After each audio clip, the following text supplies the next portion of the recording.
Thanks. Wow. I've been hearing about this one. Great job. Great job. Thank you very much for being here. It's an honor and very important time in our country. A lot of things are happening, and I think when it all ends up, it's going to end up very good for everybody. It's an honor to be at Gateway Church with the Attorney General, our great Attorney General, William Barr. Thank you.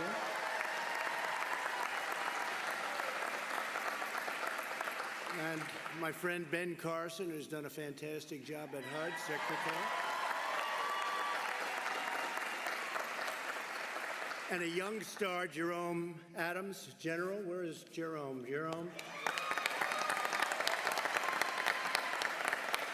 Along with a lot of my friends out in the audience. In fact, a lot of the great political leaders from Texas, I see. Some great, great friends, and I want to thank you all for being here. Faith leaders, members of law enforcement, so important. We want law and order. We have to have a lot of good things, but we have to have law and order.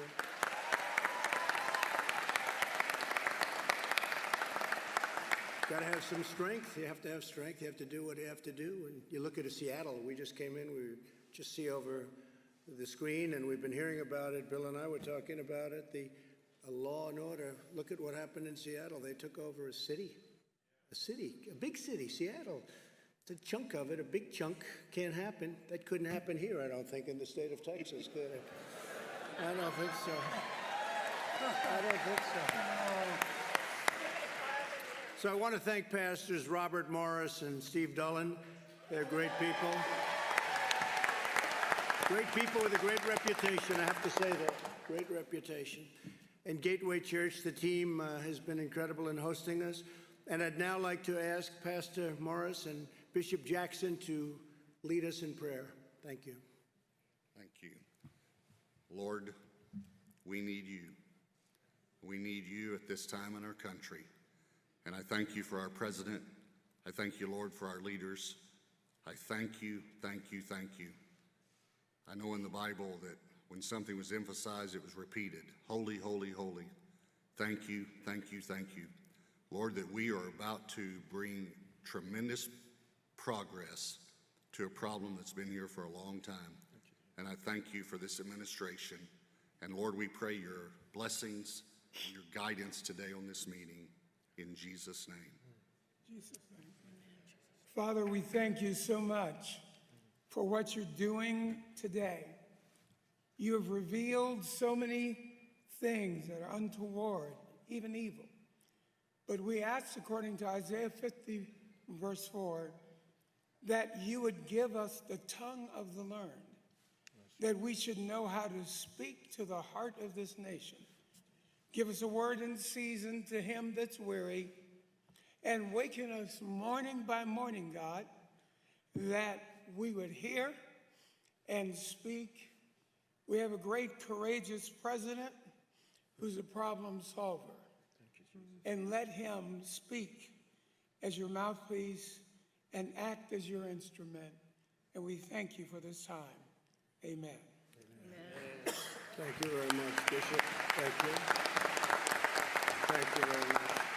I want to thank you, Bishop, and thank you very much, Pastor. That's great. And we're going to be discussing some pretty important things today, I think. It's all important, but the timing of this is very appropriate. This was set up actually a long time ago, but the timing is very appropriate. We are here to listen to community and faith leaders. We're going to be hearing from a lot of the good ones, some of the great ones, but a lot of the good ones, and to present our vision of advancing the cause of justice and freedom. From day one, I've been fighting for the forgotten men and women of America, and I think we've been doing a great job of it. We've been doing a lot in many other ways, but it gets lost a little bit sometimes. Bishop, you know that. It gets lost. We've done so much, and a lot of the things that we've done that we're very proud of gets lost. Like we got criminal justice reform passed, and they've been trying to do it for many years, and they haven't been able to get it passed. We secured permanent and record-setting funding for HBCUs, that's historically Black colleges and universities. It's all done. We created tens of thousands of jobs with opportunity zones. Tim Scott and We had a great senator from South Carolina that many of you know. He came with an idea, and I thought it was a great idea, and we got it done. A lot of people said that could never happen, but nobody thought it would be successful like it is. Tens of thousands of jobs and investment in communities where that money wouldn't go. And we achieved the lowest black unemployment in the history of our country prior to the plague coming in from China. And we'll get it back again soon. It'll happen soon. That'll happen very soon. In recent days, there's been vigorous discussion about how to ensure fairness, equality, and justice for all of our people. Unfortunately, there are some trying to stoke division and to push an extreme agenda which we won't go for, that will produce only more poverty, more crime, more suffering. This includes radical efforts to defund, dismantle, and disband the police. They want to get rid of the police forces. They actually want to get rid of it. And that's what they'd do, and that's where they'd go. And you know that because at the top position, there's not going to be much leadership. There's not much leadership left. Instead, we have to go the opposite way. We must invest more energy and resources in police training and recruiting and community engagement. We have to respect our police. We have to take care of our police. They're protecting us, and if they're allowed to do their job, they'll do a great job. And you always have a bad apple no matter where you go. You have bad apples, and there are not too many of them. And I can tell you there are not too many of them in the police department. We all know a lot of members of the police. I was listening today, and a friend of mine was on, very important person, said some of the best people he's ever met are policemen, law enforcement people. And they're taking care of people that in many cases they never even met before. And at great danger, at great risk. They get shot for no reason whatsoever other than they're wearing blue. They get knifed. You saw that the other night. It was a horrible thing. But there is no opportunity without safety. In Chicago, 48 people were shot and 18 people were killed in one day, Sunday, May 31st. Think of that. 48 people shot, 18 people killed. You don't hear about it too much. Every child should be able to grow up in a safe community, free from violence and fear. They've taken a lot of the police protection away in Chicago, and they have great, great police in Chicago. I know Chicago very well, but they're not allowed to do what they can do better than anybody. They could do the job very easily. Americans are good and virtuous people.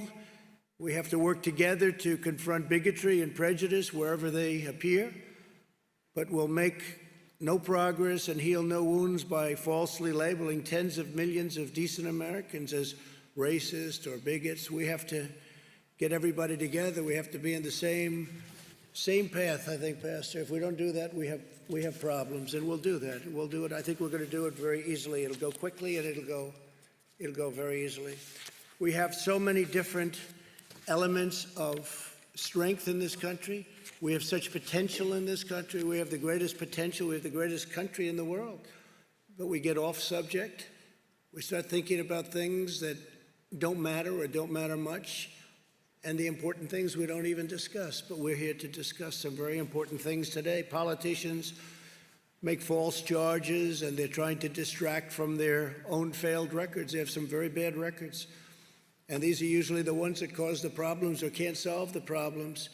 These are the same politicians who shipped our jobs away and took tremendous advantage of all Americans, but African-American middle class. So much of that wealth and that money and those jobs went to China and other countries, and they get trapped. They get trapped. They get trapped in a government morass. They get trapped in bad government schools. So I'm going to be announcing 4 steps to build safety and opportunity and dignity. First, we're aggressively pursuing economic development in minority communities. We're doing it very powerfully. We've done it with opportunity zones, but we're going to go above that. At the heart of this effort is increasing access to capital for small businesses, and that's with minority owners in black communities. And we're going to get it done, and it should have been done a long time ago. It's been very difficult, very, very difficult for some people. Been unfairly difficult. Second, we're confronting the healthcare disparities, including addressing chronic conditions and investing substantial sums in minority-serving medical institutions. We have medical institutions in some areas of our country that are a disgrace. I was going to say not up to standard. They're much worse than not up to standard. They're a disgrace. Take care of it. Third, we're working to finalize an executive order that will encourage police departments nationwide to meet the most current professional standards for the use of force, including tactics for de-escalation. Also, we'll encourage pilot programs that allow social workers to join certain law enforcement officers so that they work together. We'll take care of our police. We're not defunding police. If anything, we're going the other route. We're going to make sure that our police are well trained, perfectly trained, they have the best equipment. Yeah.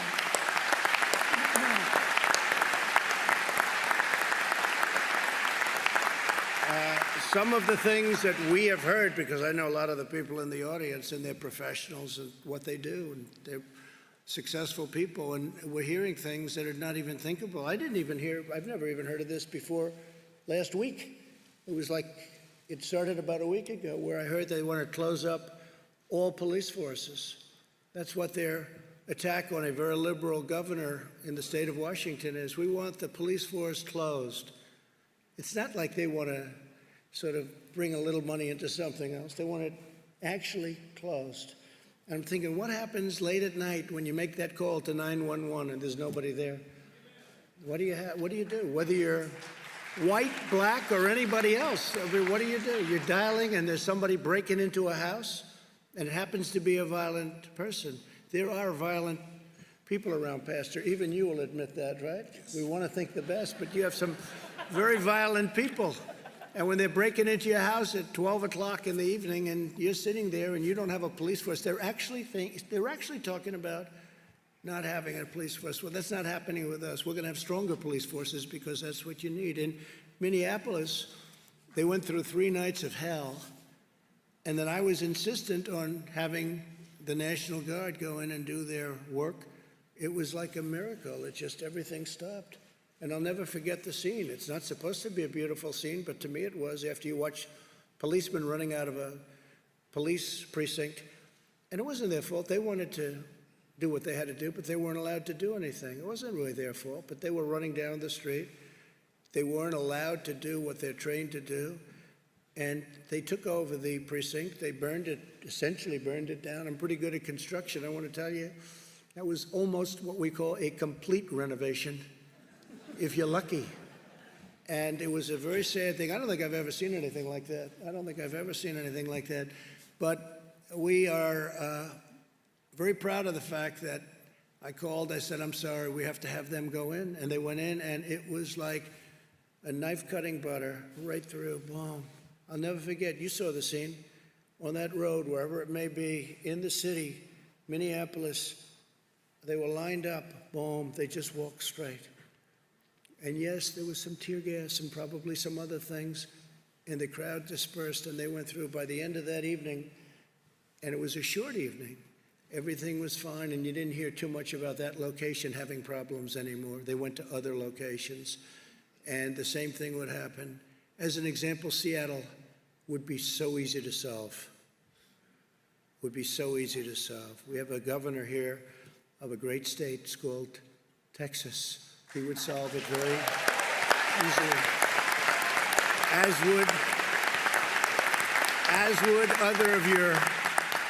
would other of your political leaders, including your lieutenant governor. They would solve it very easily. It's a lot of it's common sense. I don't even think it's courage. I think it's probably more courageous the other way, because I wouldn't want to be doing it the other way. It's very unsafe.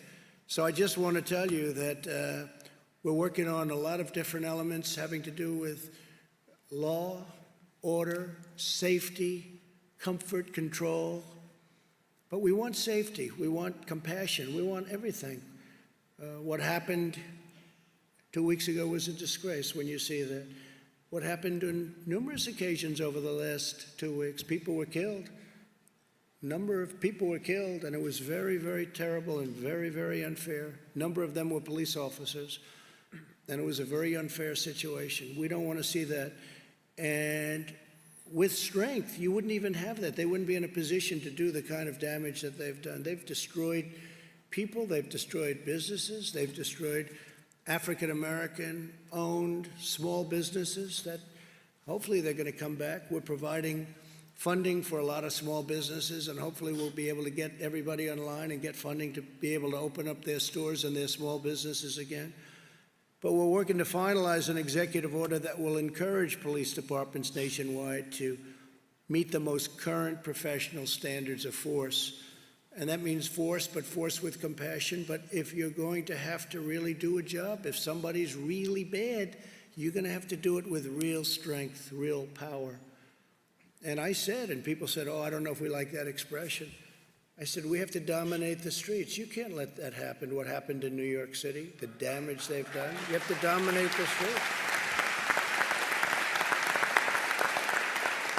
And I was criticized for that statement. I made the statement, we have to dominate the street. And they said, oh, that's such a terrible thing. Well, guess what? You know who dominated the streets? People that you don't want to dominate the streets. And look at the damage they did.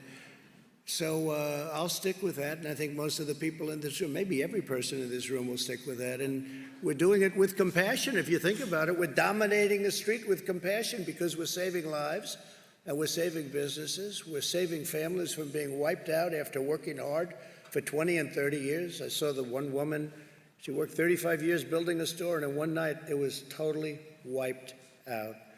It's terrible. And fourth, we're renewing our call on Congress to finally enact school choice now. School choice is a big deal. Because access to education is the civil rights issue of our time, and I've heard that for the last, I would say, year, but it really is. It's the civil rights issue of our time, when you can have children go to a school where their parents want them to go. And it creates competition, and other schools fight harder because all of a sudden they say, wow, we're losing it. We have to fight harder. It gets better. So many different ways. But there are groups of people against that. You have unions against it. You have others against it. And they're not against it for the right reasons. They're against it for a lot of the wrong reasons. And we're going to get that straight. Now, we've done a lot of it. We've had tremendous success with choice. We had choice in a lot of ways. We also have choice in the military. You know, before I came here, the vets would wait online, Pastor. They'd be waiting. It wouldn't be acceptable to you. I know it wouldn't be acceptable to the bishop. I know it's going to be acceptable to you. They'd wait for 4 or 5 weeks to get online, a vet, where they were sick. They were feeling badly, and they'd get online, and they'd say, there's a 6-day wait, sir. There's a 2-week wait. There's a 1-month wait. And you'd have people online that weren't very ill, and they'd be terminally ill before they got to see a doctor. They'd die. And for years and years, they've been trying to get veterans' choice. That means if you can't get to a doctor reasonably quickly, you go outside, you go to a local doctor around where you live, and the government pays the bill. And by the way, it sounds expensive. It's very cheap by comparison. It's actually much better. Now, most importantly, we take care of our vets. By far most importantly.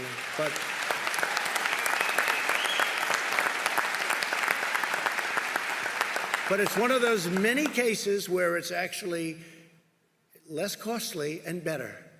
Sometimes you'll see a building, it costs less money than another building that costs more because the one that built the one that costs more, this one looks better. The one that's cheaper, it looks better. They say, how much more did you spend for that building? Actually, we spent less. You can do that. It's called, you have to know what you're doing, if you know what you're doing. That's only good for the real estate people in here, of which there are plenty, by the way. So I just want to thank everybody.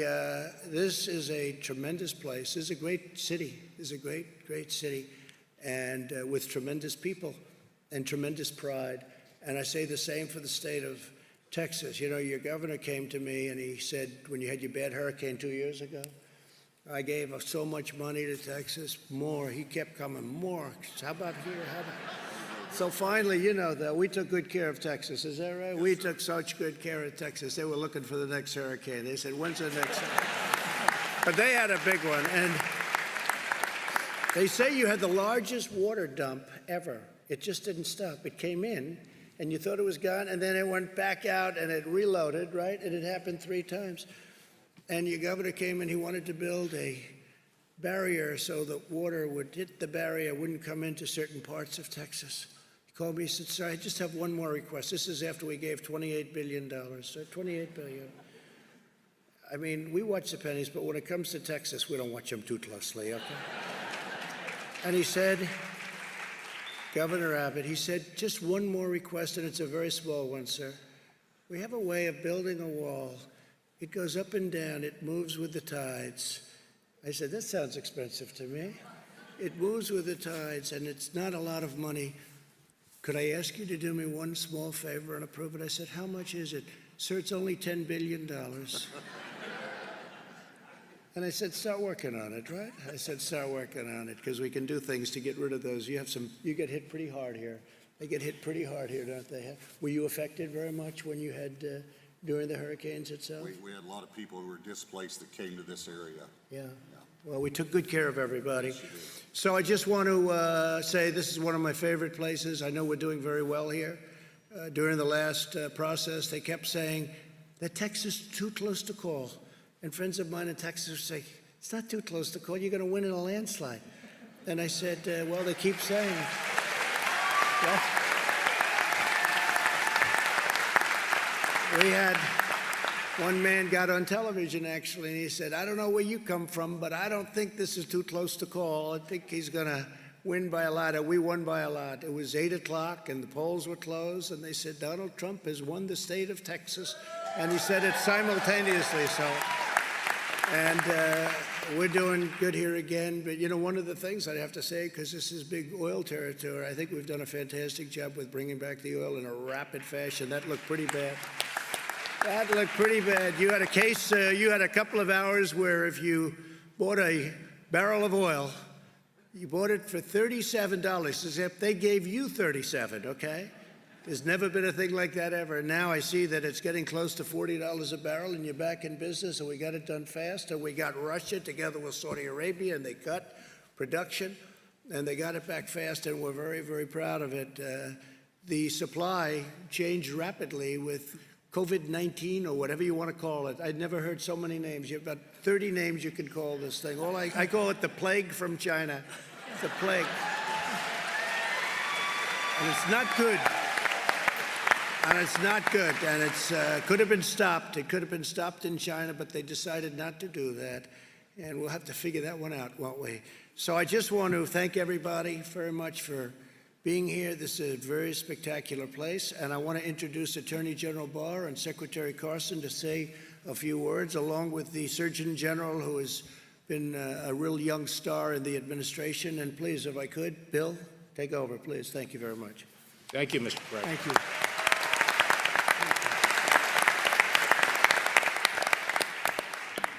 Thank you, Mr. President, and thank you for convening this discussion. And I'd like to thank the many impressive leaders, civic leaders, religious leaders, and colleagues from law enforcement who are here.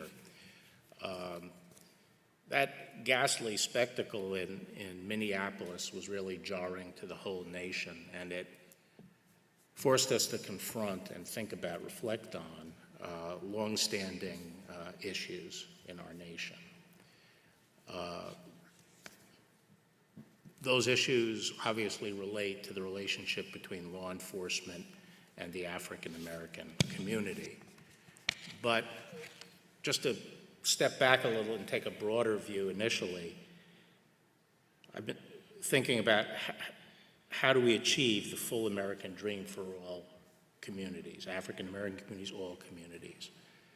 And one of the reasons I'm proud to serve in this administration is because I think the President is moving forward on the critical elements necessary to provide and ensure that opportunity. First and foremost, economic growth. Without growth, there is no opportunity. Second,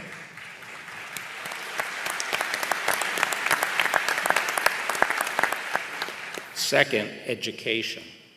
I think Condi Rice said a few years ago, it's the civil rights issue of our time, because without a good education, we are not allowing our young people to seize their opportunities and pursue their dreams.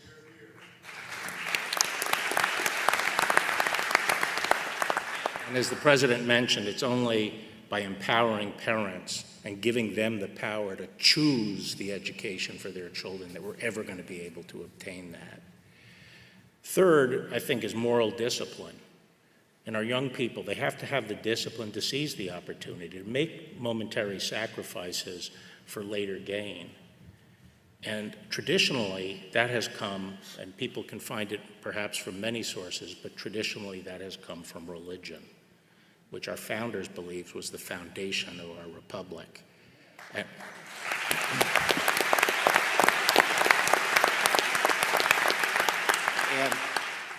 And we have to stop policies that undermine religion or relegate religion out of the public square.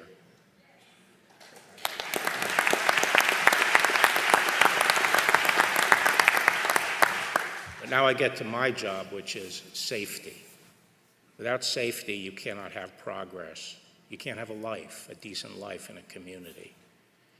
And, you know, this was struck home to me 30 years ago when I visited Trenton when I was Attorney General last time, and I went to a small barber shop in an African-American neighborhood.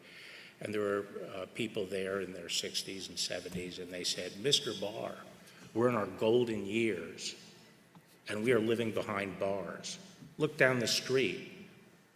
All the bars are on our windows, and the criminals run free on the street." Now, we've made a lot of progress since then. The crime rate has been cut in half.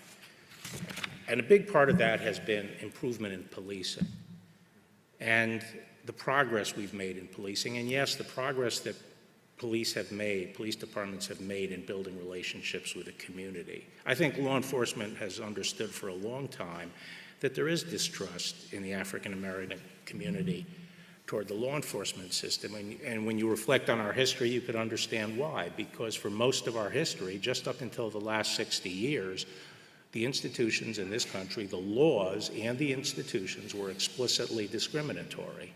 There was not equal protection of the law, by law.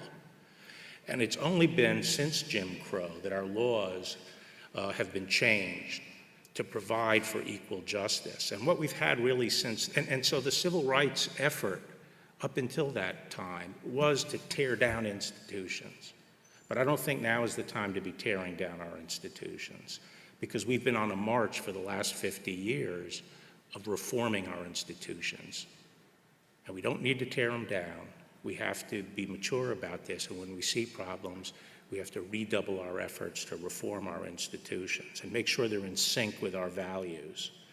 And I don't think anyone who's honest would deny that we've made a lot of progress in policing over the last 50 years.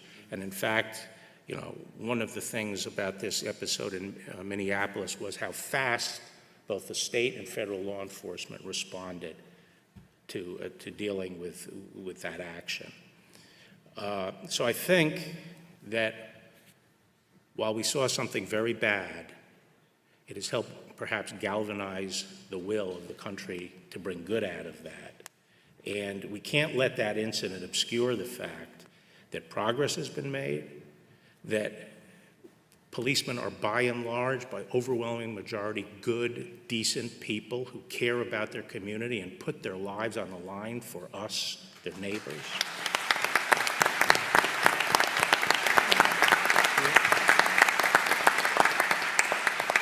And we can't lose sight of the fact, and can't let this event obscure the fact that the real oppression and danger to our communities comes more from violent crime and lawlessness than it does from the police.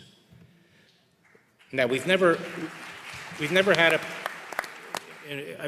a president who's more committed to reforming law enforcement. And he's done that with the First Step Act and with the first police commission since Lyndon Johnson. And I'm very optimistic about, you know, what we're going to be able to do, given his leadership, but also given the leadership of our police forces, which around the country increasingly have become better and better led. And I think the police profession is itself committed to addressing the issues that we saw in Minneapolis and completing the process of professionalizing policing in this country. And as the president said, we're working on a number of things through the commission that he set up and also through an executive order to propel that process even faster by looking at how we can encourage the adoption of guidelines about the use of force that are acceptable both to the community and to the police profession.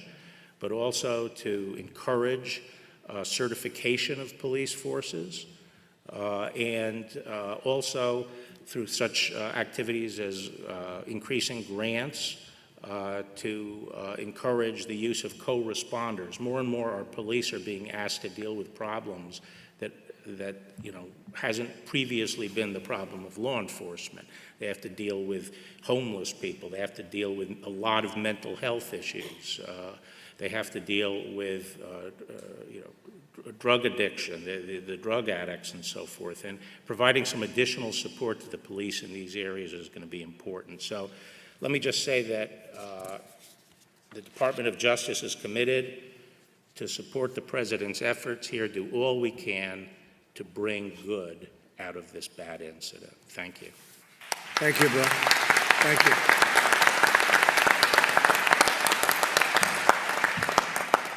Surgeon General, please, go ahead. Secretary You want to Price is go? gonna go. Go ahead. Why don't you go, then Ben will go. Is that okay? All right. Good. Go ahead. Well, thank you, Mr. President. I appreciate it.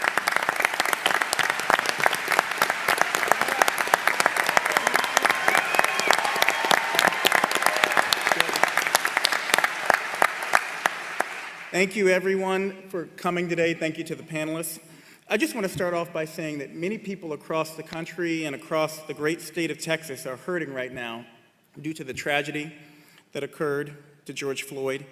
And I just want to extend my condolences to the Floyd family and to the entire Texas community, because I know that you all live together, you work together, you play together, and you hurt together here in Texas. And so I want you to know that I feel that for you.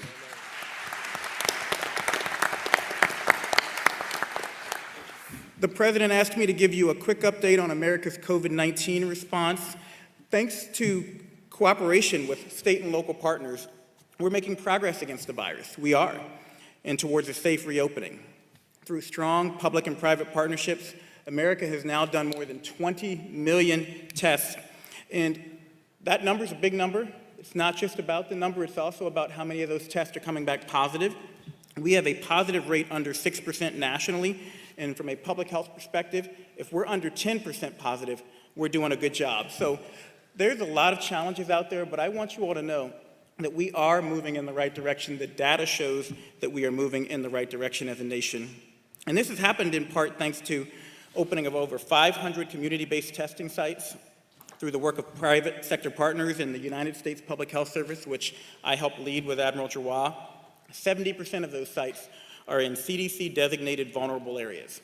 That means that we're taking the testing to those who need it the most, to those who are most at risk. We also have testing at 92% of America's community health centers, which predominantly serve low-income areas and communities of color. We've helped equip our frontline workers, our healthcare heroes, with 94 million N95 respirators, 149 million surgical masks, and more than 1 billion gloves. And a large proportion of those supplies at the President and the Secretary's direction are going to nursing homes. And I just want to, I see the governor over there, I want to give you all a shout out.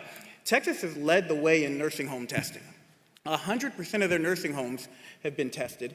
They're leading the way in testing people in corrections facilities. Over 95% of people in corrections facilities have been tested. That is something you all should be tremendously proud of.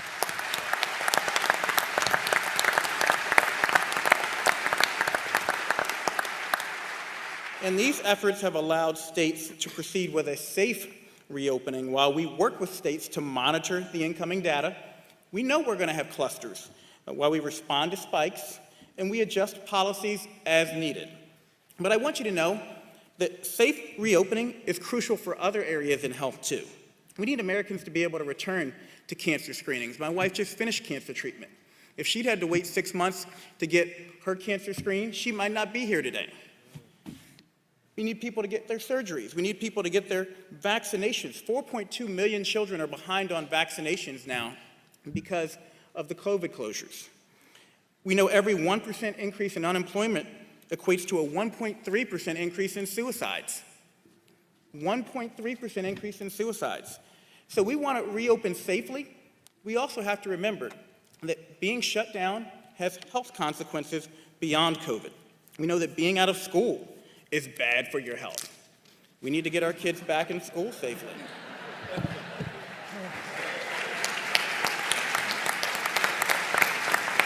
have a 15, a 14, and a 10-year-old, and so can you tell I've been saying that a lot? But we know that COVID-19 has a tragically disproportionate burden on communities of color. Black Americans hospitalized at 4.5 times higher rates than whites, hospitalization rates 3.5 times higher for Hispanics than whites, and 5 times higher for American Indians and Alaska Natives. The fact is, this virus is exploiting and exacerbating pre-existing health disparities, and these disparate outcomes and opportunities for health are in part the anger, the frustration, and the fear that we're seeing manifest in protests around the country. And that's why it's important for people to know that beyond talking about the problem, at the President's direction, at Secretary Azar's direction, HHS and the White House Opportunity and Revitalization Council, or WARC, are focusing resources on minority communities. HHS recently allocated $15 billion to Medicaid providers and $10 billion to safety net hospitals, both groups of providers that disproportionately serve Americans of color. And I spent the last 10 years working at a safety net hospital, Eskenazi Hospital in Indianapolis. I can tell you, those are the places that are doing the work. Those are the places that, at the President's direction, we're focusing our resources towards. We're working with the Consortium of Black Medical Schools to fund and scale local efforts in communities that, again, reach communities of color. CDC now requires all testing data reported by states include information on race, ethnicity, and zip code, so we can continue to further refine and focus our strategy on the hardest hit communities. CMS is deregulating telemedicine to make ongoing care for many medical conditions safe, accessible, and convenient for the patients and for healthcare professionals. Again, we can't afford to let people continue to go without their care. And the administration's emphasis on public-private partnerships is allowing us to progress towards a vaccine and treatments at a record pace as a part of Operation Warp Speed. I want to add that SAMHSA has just funded 3 community behavioral health clinics right here in Texas with the CARES Act funding. Some of your congressional representatives are here. I want to say thank you to you all for passing that into the President for signing it to address COVID-19 and behavioral health needs. These facilities integrate mental health, substance abuse treatment, and physical health care in one setting and provide 24/7 crisis intervention services. Another notable mental health awareness training grant is in Austin, where funds are used to train community health officials, including law enforcement, and we have many of them in the crowd today, on recognizing signs and symptoms of mental illness and mental health crises and how to help an individual who's struggling. That's all part of reform. That's all part of reform in the positive direction, giving our frontline workers the tools and the training they need to be able to take care of these difficult situations. As Mayor Sylvester Turner said at George Floyd's funeral, we must encourage business leaders to invest in our underserved communities, and that's what the White House Opportunity and Revitalization Council is all about. I have an upcoming Surgeon General's report on community health and economic prosperity, which aims to mobilize businesses to invest deeply and over time in the health of their communities.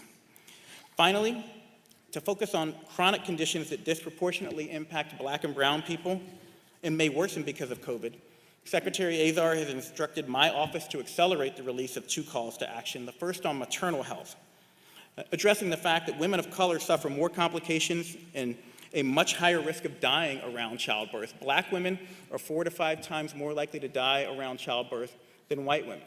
Native American women are more likely to die around childbirth than white women. And that's after you control for income, after you control for education, after you control for every known factor that we have. My second call to action is on hypertension control for all Americans. Hypertension is common, it's costly, and it's treatable, and yet control rates are low and stalled, especially in communities of color. So I just want to close by saying that as we reopen, the basic public health recommendations we've emphasized remain important. We've flattened the curve, but that doesn't mean that COVID has gone away, that it's any less contagious, that it's any less deadly to vulnerable communities. So if you don't want to listen to me, listen to Hall of Fame pitcher Nolan Ryan. Nolan Ryan filmed a PSA at the governor's direction, and he said, number 1, wash your hands. Wash them more than you've ever washed them before in your life.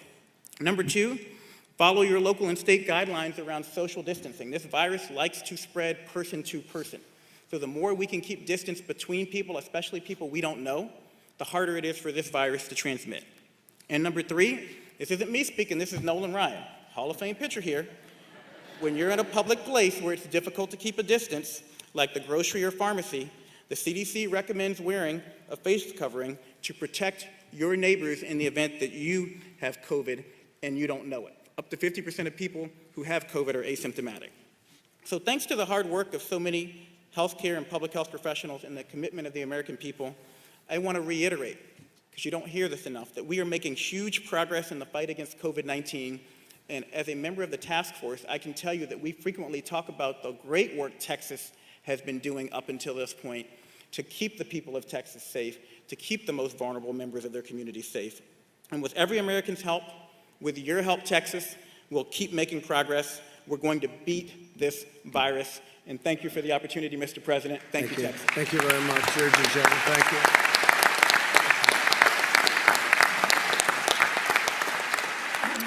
Ben Carson, please.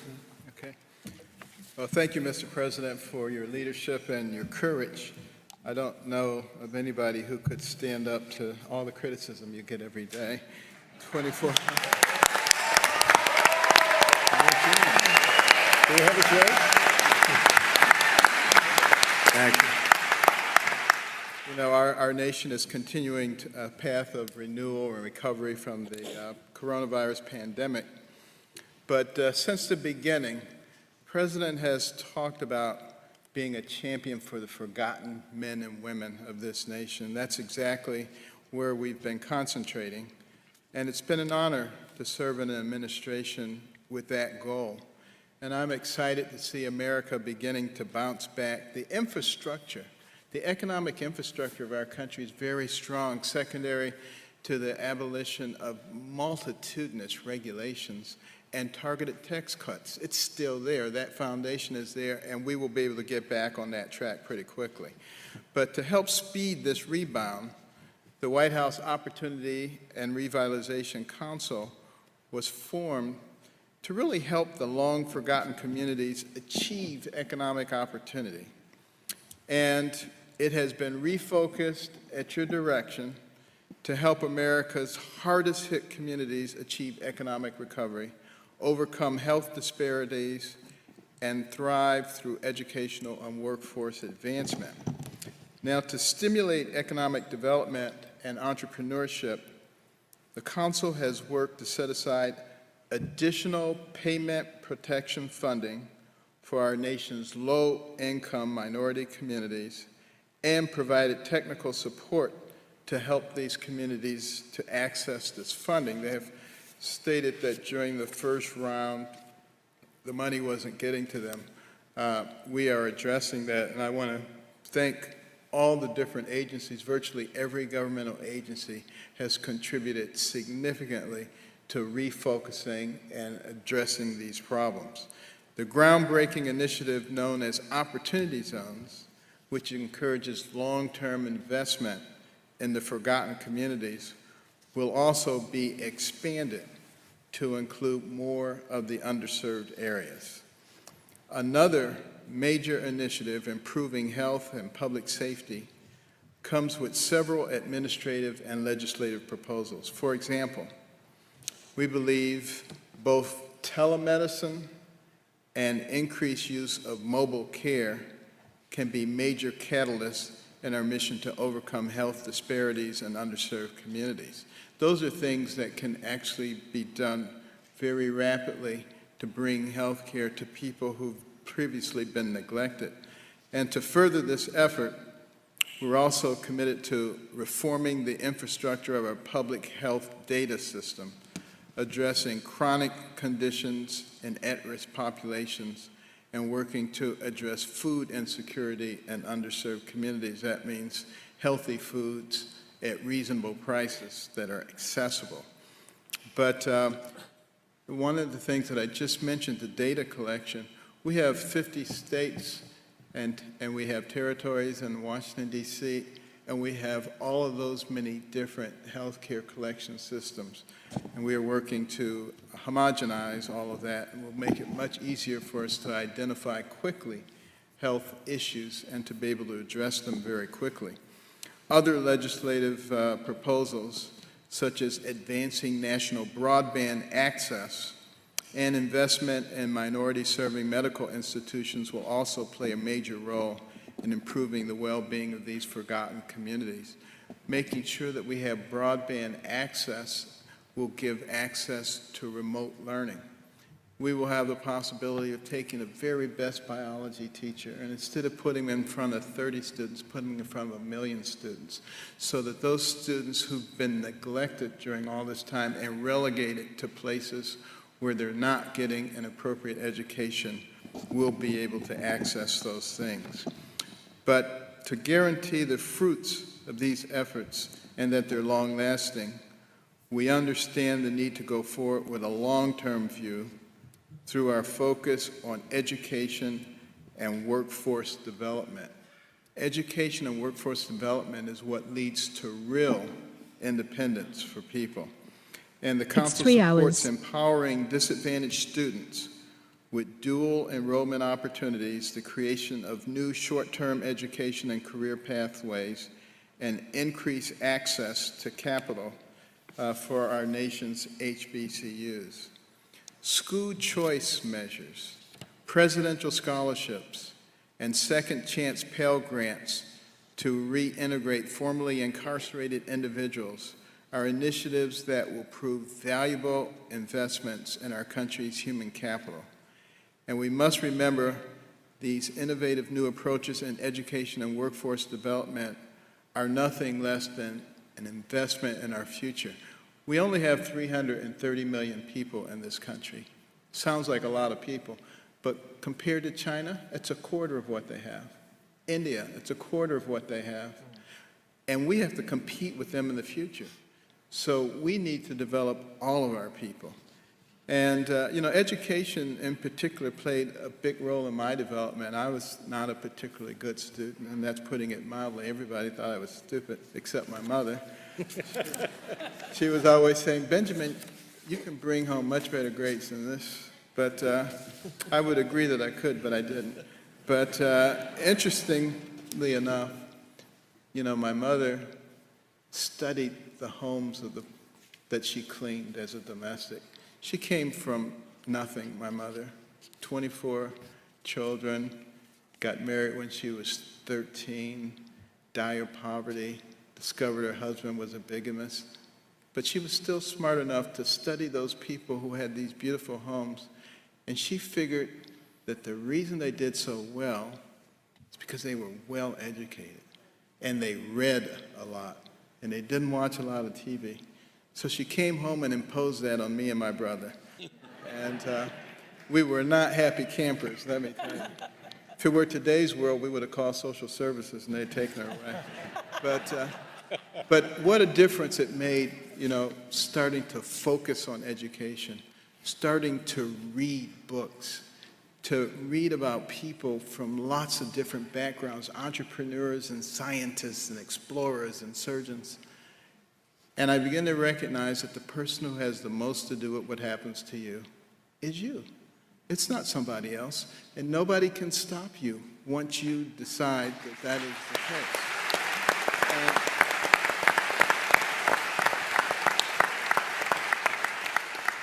And that's why with the council, there is so much emphasis on education, because it doesn't matter where you came from. You get a good education and you write your own ticket.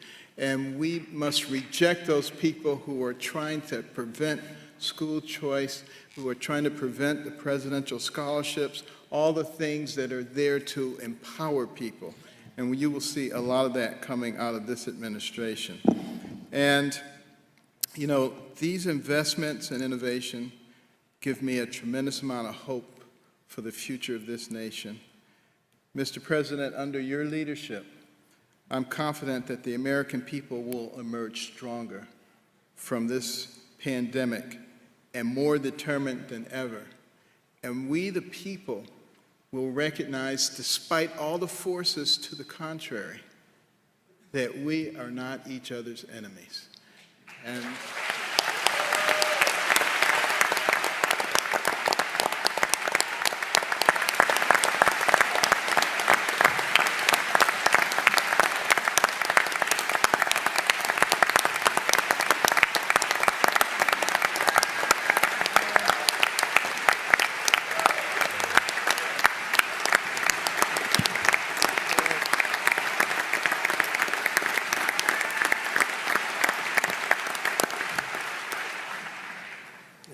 Thank you, Ben.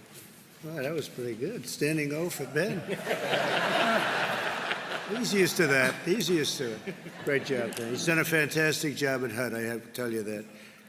How about Scott? We'll go quick, Scott, so we'll get something. But Scott Turner is, he's a star. He's a young star. Go ahead, Scott. Well, thank you, Mr. President, and thank you for your leadership and giving me the opportunity to shepherd the White House Opportunity and Revitalization Council.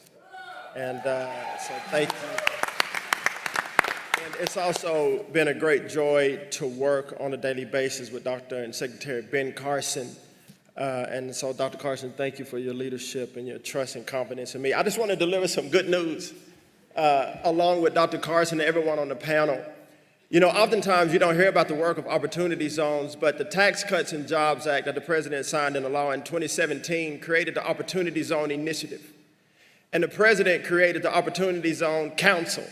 And that council was made up to take 18 agencies, 15 federal and 3 state and regional partners, and move in a singular motion to direct resources into our most distressed, vulnerable, forgotten communities.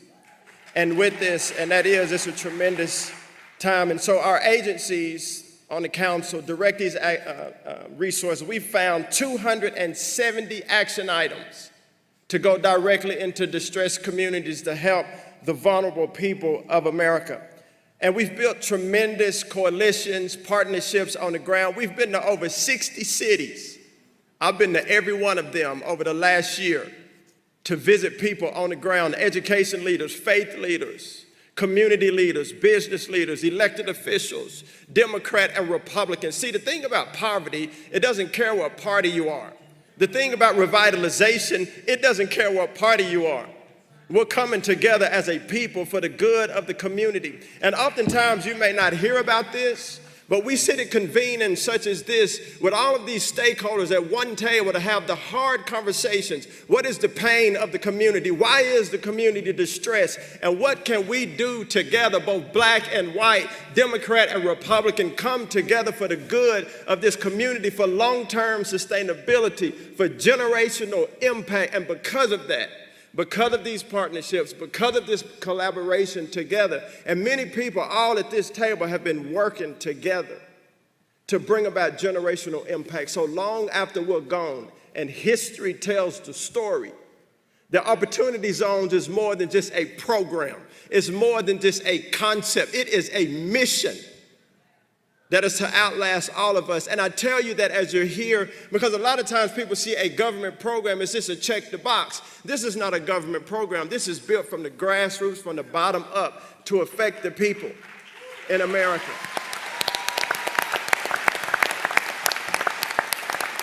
And lastly, Mr. President, I would say tens of billions of dollars have been invested inside of Opportunity Zones, public-private partnerships. Erie, Pennsylvania, St. Louis, Missouri, West Dallas, right here in my great home state of Texas, and other across the nation, much money coming into our distressed communities. And I say all that to say, even though you don't hear about it often, we have put our hand to the plow and our feet to the ground. And all of these things were done prior to COVID. But I want you to know that right now, and post-COVID, that our spirit remains the same, that our heart is set, our face is set like flint, our mission is not done. But we're gonna need all of you to pray for us, to walk with us, to convene with us, to invest, to teach. And so, Mr. President, thank you. Dr. Carson, thank you. And to all of my colleagues at the table, thank you for your support. It's been a great honor. Thank you very much. That's great. Thank you, Scott. Thank you, Scott. Great. Do you want to say something? Please, Pastor, please. Well, thank you, Mr. President. I just was thinking about that 30 years ago, I was serving as associate pastor at a small church, and I asked Bishop Harry Jackson to come and teach us on race relations, to teach us what we didn't know, because we don't know what we don't know. And now 30 years later, Bishop Harry and I are setting on each side of the President of the United States.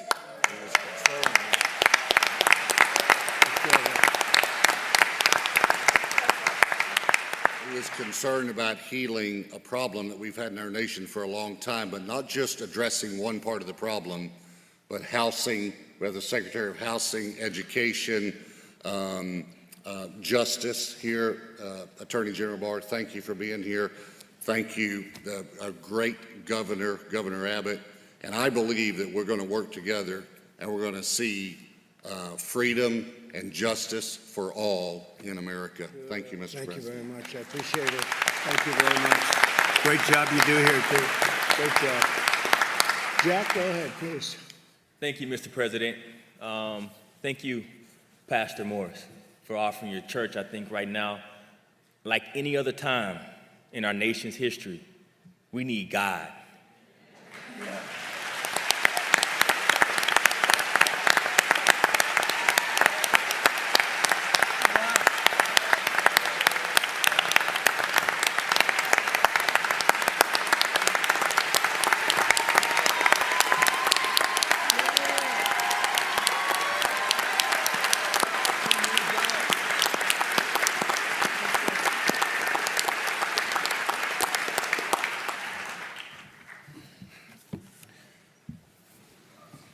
I'm praying to the Holy Spirit to put words on my mouth right now, and I want a nation to hear me.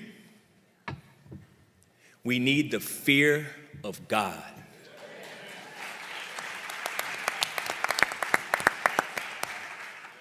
Mr. President, you're the only Republican I've ever voted for.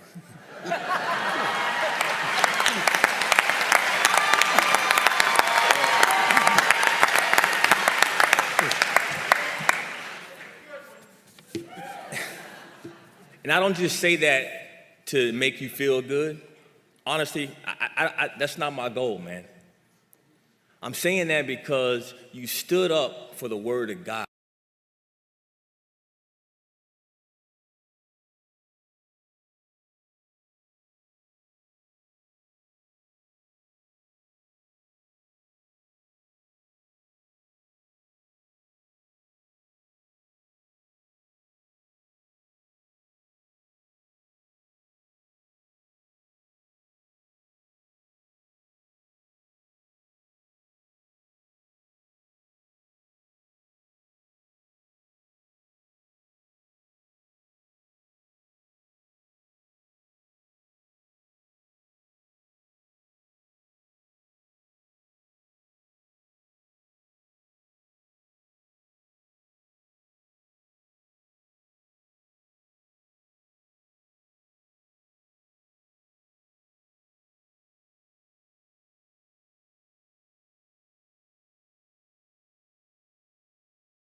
We are not as divided as our politics suggest.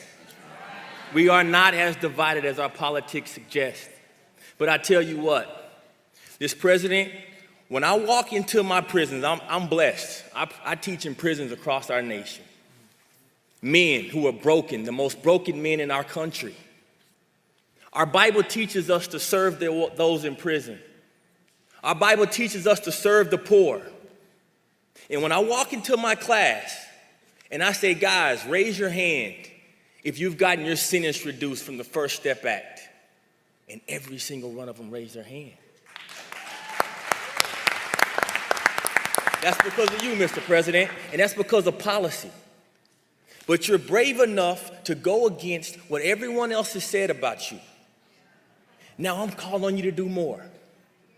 We have a real issue in our country, and the root of it, let's not get our eye off the enemy. The root of it is fatherlessness. Our kids don't have fathers. Attorney A.G. Barr, you said it earlier. You talked about pulling God out. Do we talk about education? Well, 71% of those kids that drop out of high school don't have a father in the house. We talk about criminal justice reform. You're 5 times more likely to go to prison or have a run-in with the police department if you don't have a father in the house. We talk about health care. You're 4 times more likely to live in poverty if you don't have a father in the house, which means you're gonna be sicker. We don't have to keep looking for the problem when we see it. Now it's time for Americans of all color. I'm calling on my white brothers and sisters. I'm calling on my Spanish brothers and sisters. Get out of your bubbles. Go into the communities that are underserved, and let's do what Jesus told us to do.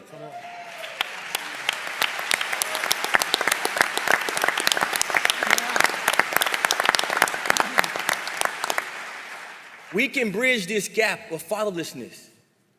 All we got to do is go out of our bubbles, go bridge the gap with these kids, teach them what you teach your kids.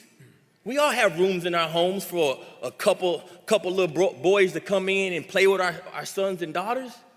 Let's bridge the gap through love, through Christ, and through being what we all know we are, and that's one America. God bless America. Thank you very much.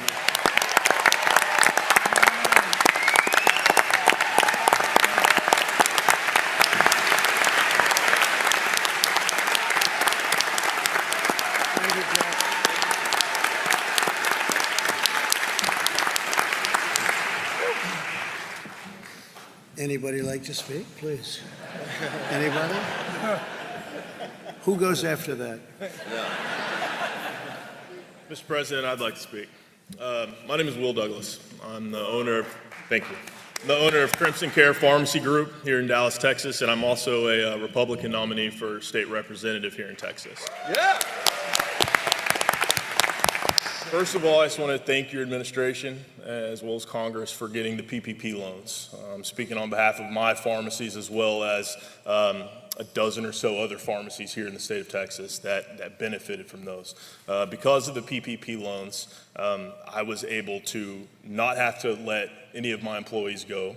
And in fact, I was able to hire additional employees because our business model had changed overnight. No longer could customers come into our store, they were having to go through the drive-through, which created a whole litany of other issues. So for that, thank you. The reason why I'm running for office is because, to me, capitalism is the most important thing. Capitalism has created this bastion of free market enterprise that we have here in Texas, with Dallas being the crown jewel. And I'm afraid that we're going to lose that system that lifts people out of poverty. I was on a call with leaders in the black community here in Dallas the other day, and one of them said something to me that has stuck out, or that did stuck out, and I can't let it go. And that's that, I think he said it was an African proverb, but that a child that is not embraced by the village will burn that village down just to fill its warmth. As Republicans, we have to find ways to make capitalism embrace the people that it's left behind. Because if we don't, the next time, it won't just be villages and businesses that are being burned down. It will be this system that has lifted so many people out of poverty.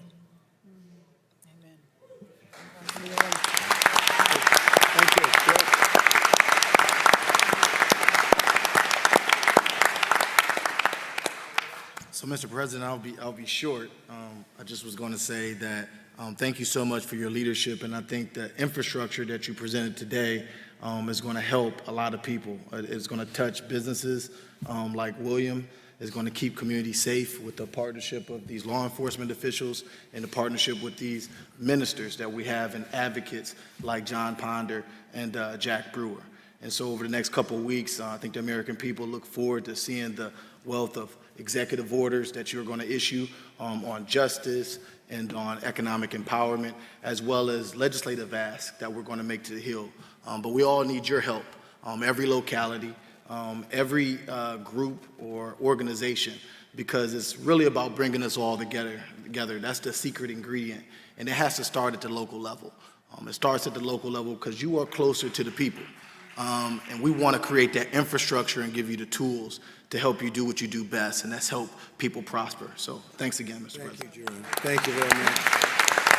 Thank you, Jerome. Mr. President, I'd like to say thank you for putting this together in our state of Texas, right here in Dallas. A lot has happened in the last week. I'm one of your officers here in Dallas. I'm also one of your commissioners on your law enforcement administration with Attorney General Barr. And I can't thank you how far we've done for that. I also have to say thank you to our great governor and our leadership that's sitting right there. Without them, we don't make this state, we don't make this state great. We've had some challenges because of what's happened with COVID, but I want to give you an update of what we've done on the commission so far, where we've had 9 full hearings throughout this entire time. That's 35 panels, 125 witnesses, 190 written statements from individuals and interest groups. Our civil rights and community engagement organizations that we've asked to attend have no-showed. And those are the ones who can make the biggest difference when you're putting together any type of reform, because they need to be the voice to come tell us what we need. Law enforcement today is not what it was yesterday. In my 25 years, we've watched it propel to where our training is what we need the most. And with this bill, you're going to see, or with this commission, you're going to see so many reforms come out of it. It could not have come at a better time. We can't take back what happened in Minnesota.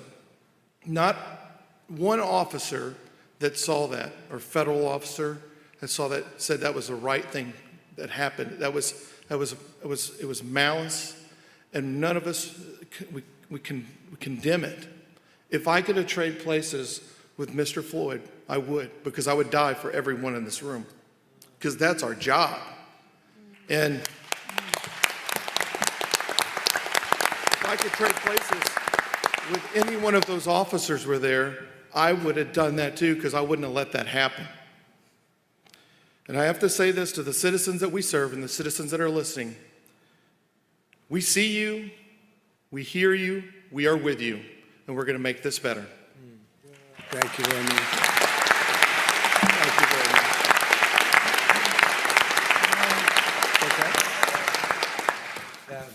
Mr. President, I just want to thank you for your leadership. Echoing sentiments of some of my colleagues up here today, thank you for your stance on criminal justice reform. Thank you for not forgetting about the forgotten people. Thank you for your commitment and your support to the men and women of law enforcement in this country, and it is so very important. My name is John Ponder. I'm the CEO of a ministry called Hope for Prisoners. And what Hope for Prisoners does is we work with men, women, and young adults that are exiting different arenas of our judicial system to provide the supportive services to help them to be able to successfully reintegrate back into their home, back into the workplace, and ultimately back into the community. And Mr. President, thank you for coming out and attending the graduation ceremony for those 31 men and women who were released from prison. I cannot tell you the wind that was beneath their wings, because you came and spoke life into them. And they're on a whole new vista of life right now because of that. Great job. Great job. One of the huge components, this is why I'm so supportive of your stance on law enforcement, because one of the key components to this reentry mechanism that we built up is our partnership with the police. Our local sheriff in Las Vegas, Nevada has given us close to 100 volunteer police officers that are mentoring and training men and women coming home from the prison system. And sir, never before in the history of reentry Nowhere on this planet to this magnitude have the men and women from law enforcement come alongside formerly incarcerated folks and help them to successfully reintegrate back into the community. That is just further evidence that we serve a gigantic God that wants to bridge the gaps. And in that's why that is so important, because what God wants to do, the Bible calls it the repairer of the breach. See, in communities across our country, there's such a disconnect between law enforcement and people from this segment of the population. But when we're able to come up with very creative ways to bring folks together, because if you think about it, all across the country, that in that disconnect, people do not trust police. Do you know why? Because they're not in relationship with them. And in what relationship could you ever have trust unless it's life rubbing up against life in the spirit of complete transparency, that we have more in common than we have differences. And out of that transparency builds the relationship, and out of that relationship, it gets established trust. It is something that second chance employers have absolutely fallen in love with. When you can tell the employer that the person that just came home from prison, that the mentor is a captain of the Las Vegas Metropolitan Police Department, that begins to just open doors. So I thank you for that. Looking so very forward to the direction that we're going. And on behalf of the men and women who are incarcerated right now in our prison system across the country, thank you for creating that atmosphere for them on the inside. But I know that you have dug the trenches to create an atmosphere for them once they get released. So I thank you for that. Thank you, John. Very nice. Thank you very much. Very nice. Great job you're doing, John. Great job. Please. Thank you, Mr. President, for putting this together today. I've learned so much from these men and women on this stage. I really appreciate that. Thank you for, my name's Dr. Robin Armstrong, and I'm a physician, and I've had an opportunity to treat many patients with the plague from China, and it's been, and with the COVID-19, and so we've had a lot of opportunity. Thank you so much for breaking down some of the regulatory barriers in the FDA to allow us to use medications like hydroxychloroquine.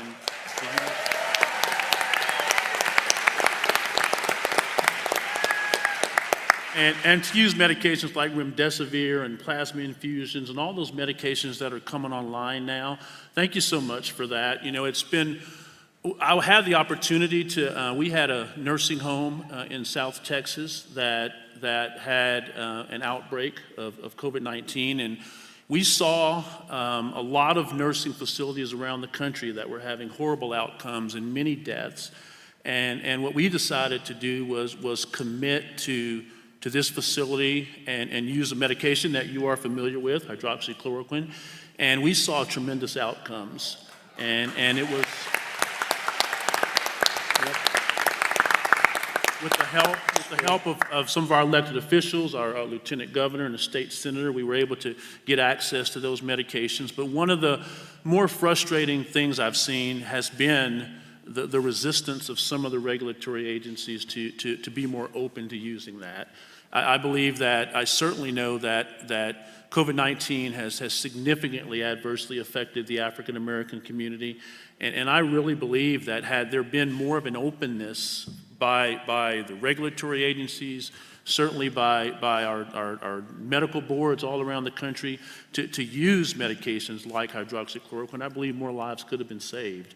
And so I really, I want to thank you for bringing that issue to the forefront, because I believe that it did give us more access to medications. And so it was helpful for us. I believe it saved lives. I believe we could have saved more lives. But I just want to thank you for the work that's been done. Regulations, and you've really broke down a lot of barriers and regulations in the business community. Certainly, I would appreciate your what you've done on attempting to repeal Obamacare and all the efforts you've made towards that. That's certainly going to improve access to care. And so I just want to thank you for all you've done, but we need to do a lot of work going forward to make sure that we minister to those who are most vulnerable. And so we really appreciate that. Thank you for all the work that Secretary Carson has done and Secretary Azar has done and our Surgeon General here has done. Thank you for allowing them to have the freedom to be able to innovate and do things and look at the data and make decisions. And so we really appreciate that, and thank you so much. And physicians are very supportive of you. We're really supportive of everything you've done to help bring this very inexpensive treatment to the forefront. And so thank you very much. Thank you very much, Doctor. Appreciate it. Thank you. Please. Mr. President, thank you for this opportunity. I'm humbled to be here. I'm Chief Dooley, Glen Heights Police Department. My experience is based on serving in a large department and a small department. And I can tell you that there is some phenomenal police work being done out here, across the board. But there's also some inconsistencies in our procedures, our policies, our hiring practices, our termination practices, our disciplinary practices, and I strongly support the need for standardization based on best practices for all police departments in our country.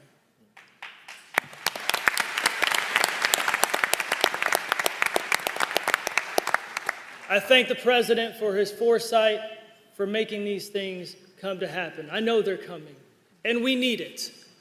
We are a country of very good departments, but we need to be a country of great departments. And this message today is about the transition to greatness. We have an opportunity in this country to transform the future of law enforcement. But we need to make sure that we have a relentless pursuit of dedication to public service at all times and at all levels. Specifically, national consensus policy on use of force, every chief would be in support of that. Mandatory participation in a national use of force database, yes, it needs to happen. Development of national statements for discipline and termination of police officers, that needs to happen. Development of a police officer decertification database, yes, we need to be able to get those bad apples out of our industry. So what happened will never happen again. We need to enhance the police leadership and culture, and it starts at the top. We have some great leaders in this country, but we can always be better. We can always continuously improve. We need to implement improved recruitment, hiring, and promotion practices that are dedicated to having officers that are relentlessly pursuing the service of not the community, but our community. It's about not dividing us, but uniting us, and understand that we come from the community. We need to enhance the ability for police agencies to implement effective discipline. We need to make sure that we have policies that establish a framework for a community policeman engagement that fully embraces that police officers serve, protect, and connect everyone in our community so that we all can become better. We need training. This is not the time to defund police departments.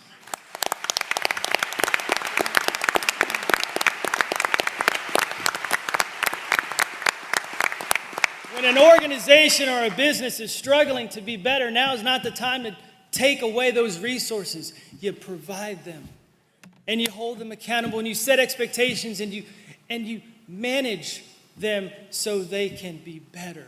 That's what you do. We need more training.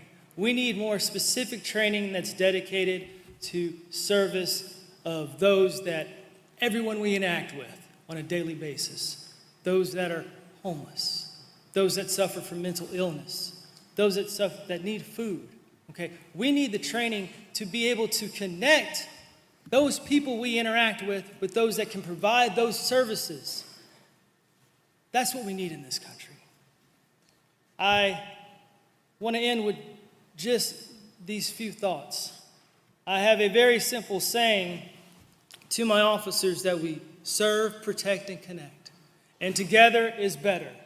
And as I look around this room, I know that together we will become better and we will take this country to great levels under the leadership of Donald Trump.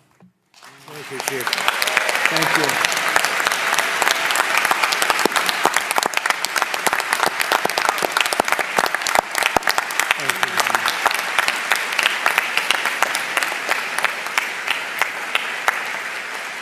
Thank you very much. That's beautiful. So it's time to say goodbye. We'll be back. We'll be back. And I just want to thank Bishop. You've been my friend for a long time, and I appreciate everything you've done and everything you've said.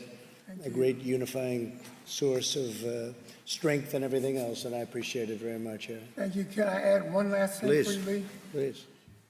I'm tired of people blaming the current administration and others in our generation. These problems began many years ago. And what has been exciting to me is it was the church that began the abolitionist movement. Yeah. It was the church and whites and blacks working together that started the NAACP. They didn't have a black leader at the beginning of time. It was the church that led through in the civil rights movement. So I want to offer you my support in these listening sessions in that the church needs to come together. I believe we can unify better than any group. And what we're looking for you to do is to give structural guidance, which you're working on, and you've already brought forth some amazing things. But I want to affirm that Democrats can't kneel down and wear kente cloth and stop black pain. Republicans can't take some one-time act and stop black pain. But I believe we've got a man here who's courageous enough to begin something that's tough and that we're going to this time heal. And so I weep over this. I pray for you, as you know. Thank you. And we believe that we're going to get it right. I got to say one last thing. I lost my late wife a couple years ago. I found out in dealing with her that sometimes you just gotta listen, feel her pain. If you try to fix it too early, you're gonna make a mistake. Sure, listening sessions are wise because it's going to give that cathartic process a chance. So I didn't want to take up too much time, sir, but I wanted to say that the people here, I challenge you, Christians, black, white, Asian, let's come together and let's provide a safety net, and then we'll work with business, and then we'll work along with the administration, but don't push them out here up front and say, fix it now, fix it now, fix it now, fix it now, because it's never worked that way. Thank you, sir. Thank you very much, Aaron. Appreciate it. Thank you very much. Thank you very much, Pastor. Fantastic job you did. Thank you, everybody. Thank you very much. Thank you.